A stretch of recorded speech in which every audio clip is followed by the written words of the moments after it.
Ask any Progressive employee, and they'll tell you that interviewing here can be a bit of a challenge.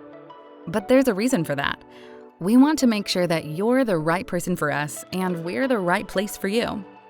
We do this through a behavioral interview style, sometimes called targeted selection, and we're going to show you how it works so you can do your very best. First, let's describe a behavioral interview. We ask how you've applied your skills and abilities in past work, internship, or school situations, as well as outcomes you've achieved. This helps us predict how you may perform in the role you're interviewing for.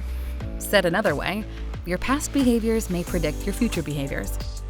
The best way to answer behavioral interview questions is in the STAR format, which stands for situation, task, action, and result. This formula helps to structure your answer and craft your story with a good beginning, middle, and end.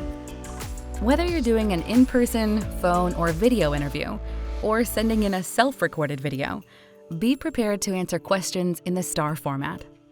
So let's see how this works in an actual interview setting. Meet Aaron. He's interviewing at Progressive for a role in claims with Cynthia, the hiring manager. Aaron will demonstrate a STAR response that's not so great, and one that meets the right criteria.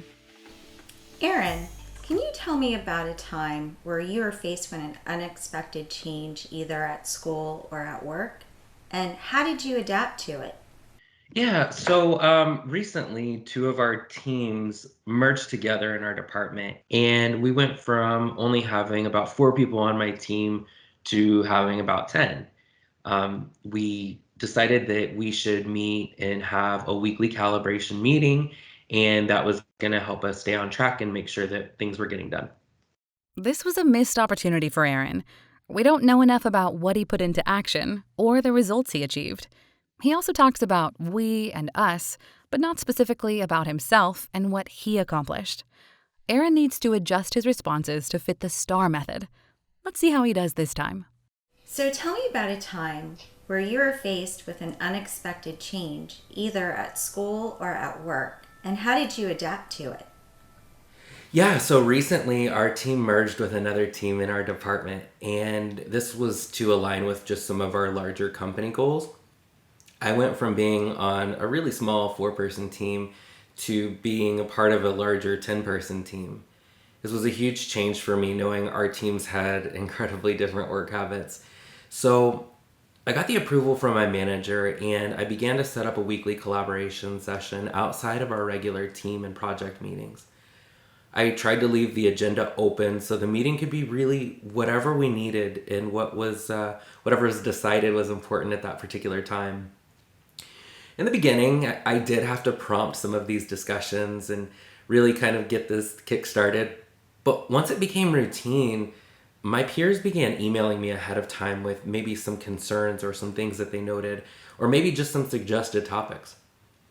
It also really helped us become more efficient because there were 2 projects in particular that we hadn't quite finished before the merger. And these collaboration meetings allowed us an easy way to talk through some of the things that were causing delays and maybe some pain points. I'm really proud to say that both projects met deadline, and one of them actually delivered a week before the schedule. Aaron's second response tells a great story and emphasizes his actions and results. This helps give Cynthia good insight into how Aaron's past behavior might be applied in a future situation. Try to take what Aaron learned and apply it to your own interview. Here are some tips to keep in mind. Be familiar with the job description to better tailor relevant and strong responses. Research behavioral interview questions online and practice your answers. Write down specific, recent examples you plan to use and have them handy during your interview. Use the pronouns I and me. This may not feel natural, but don't leave the interviewer wondering if you achieved something or someone else did. Make sure your responses follow the STAR format. Try not to skip any of these steps. And finally, remember to be yourself. Behavioral interviewing gives you the opportunity to tell your story. At the end of the day, we're getting to know you just as much as you're getting to know us. For information, including tips and examples of interview questions, visit careers.progressive.com.